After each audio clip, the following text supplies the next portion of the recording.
Hey there, this is the One Boom, and today we're going to be looking at permanent unlocks in Black Ops 6, which ones I've chosen, which ones I'm most likely to choose next, and what you should choose depending on your playstyle. I feel like my videos have had some longer, clunkier intros, maybe even a longer, clunkier sponsored intro that might have annoyed some of you. I'm sorry.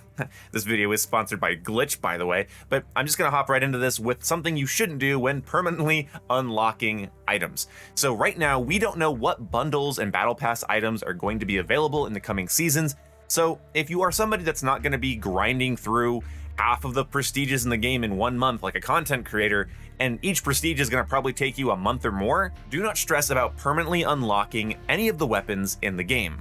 Yes, the AS Val and the GPMG-7 are really late unlocks, unlocked basically at the end of your prestige, but a Battle Pass item might give you that gun permanently, so don't worry about spending one of your precious unlock tokens on it, because it might end up biting you in the ass. Also, do you really want to use the same gun every game? Probably not. You want to unlock things that are going to be beneficial in the wider variety of your matches and the situations you find yourself in those matches.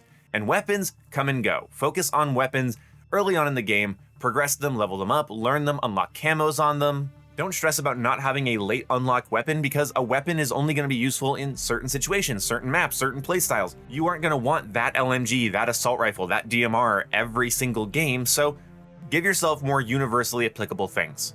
So what have I picked when it comes to perks? Well, I picked perks that I think are going to have the biggest impact on my gameplay in most scenarios. So I picked later unlocks like Ninja and Gearhead. Ninja is an obvious one for obvious reasons. Ninja allows you to silence your footsteps to an almost completely inaudible level unless somebody's using the acoustic amp, and this cuts down on so many unnecessary deaths. I have seen some newer Call of Duty players not understand why people don't shut up about Ninja, and it's because a lot of people are going to kill you if they hear you coming. That is just how the game works. So if I can hear you coming, I'm going to pre-aim the door you're going to come through, and your chances of winning that gunfight just plummeted like 30, 40, 50% the moment I discerned your footsteps location. Like, that is just how it works. Also, Turbo Virgins will play with their audio EQ settings and crush their audio levels so footsteps are the loudest thing and the rest of their game sounds underwater and terrible, but they're only interested in hearing footsteps. So I think it's funny, the idea that I might be going up against a person who's done this to their EQ settings, whether on their Astro Mix Amp or their PC or whatever, and then it doesn't even work on me because I have Ninja and they can't discern my footsteps audio or at least their location, so they just have crappy audio and they're dying to me. So Ninja's pretty mass applicable, especially in one life modes, especially in flanking play styles and stuff, so definitely Ninja. So I personally think that Gearhead is flying under the radar as a very useful perk. You get 2 field upgrade charges and increased charge rate, you get to hack enemy equipment and field upgrades, booby trap care packages, and of course it works with Strategist, which is really great for objective game modes.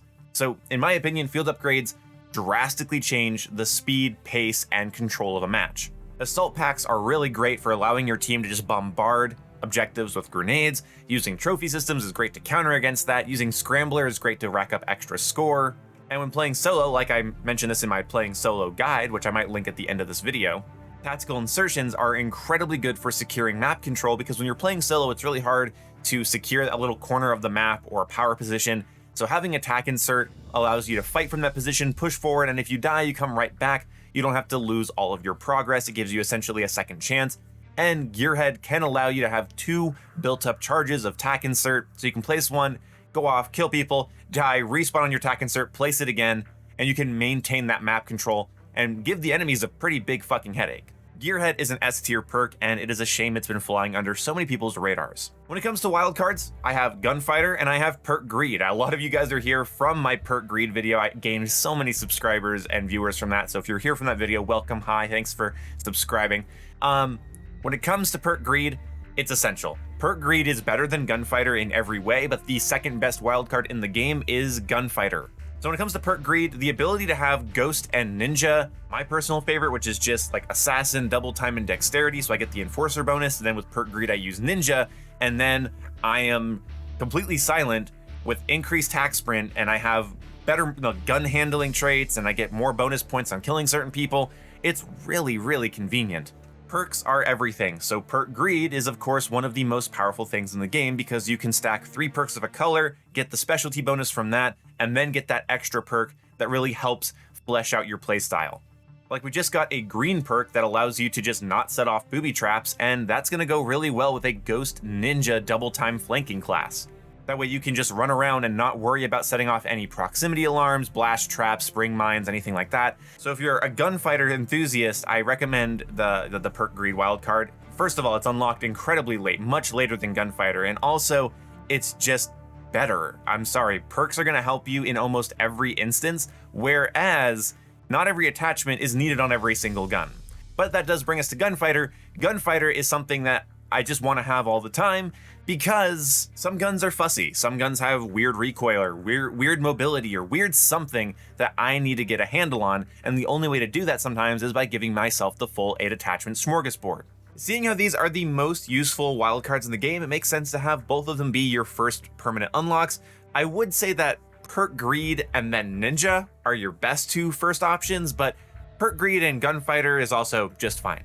It really does come down to your playstyle. I mean, if you're a really heavy camper, you might not care about Ninja at all, and that's fine, no big deal. You might permanently unlock blast traps, or you might be more concerned with having something like Overkill, so you can have like a sniper and an SMG combo. Just keep in mind that anything unlocked within the first 30 levels is relatively fast, especially during double XP weekends, and especially now that XP tokens from previous COD games are carrying forward to Black Ops 6, you should have no trouble getting to level 30. It's just after level 30, things do start to slow down, and if you're pressed for time, you might go a long time without ever getting that thing back, so, you know, that's what prestiging's like. It's fun. It is, trust me, I like it.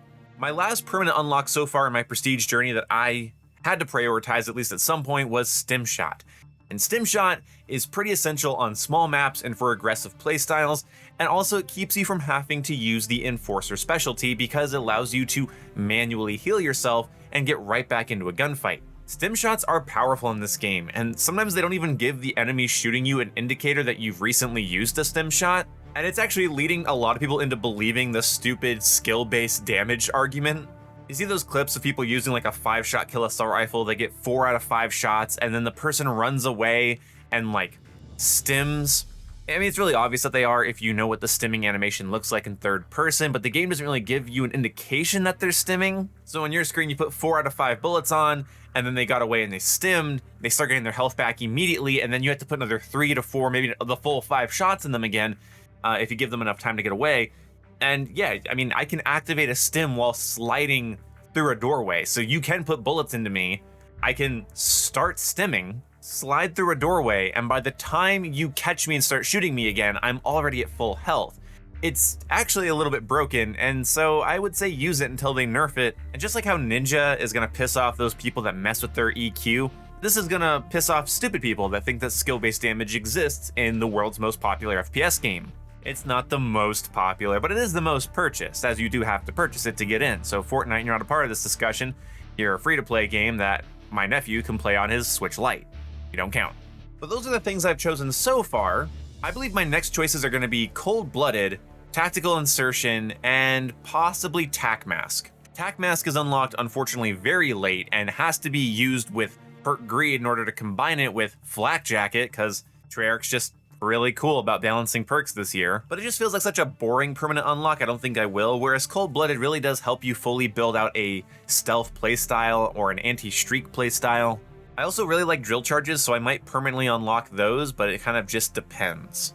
Anyway, that's going to wrap it up for today's simple video. We're just going over the 5 things I think you should permanently unlock and the 5 things I have permanently unlocked, because of course, the top 5 things you should permanently unlock are the 5 things I permanently unlocked, because I know best. Thank you for subscribing, hitting the like button preemptively, and showing up to my streams, donating, gifting hundreds of memberships. That's very generous of you. I appreciate it. Also, oh, that's crazy. You're also going to be going down to the link in the description and buying some glitch energy with code 1boom to save 20%.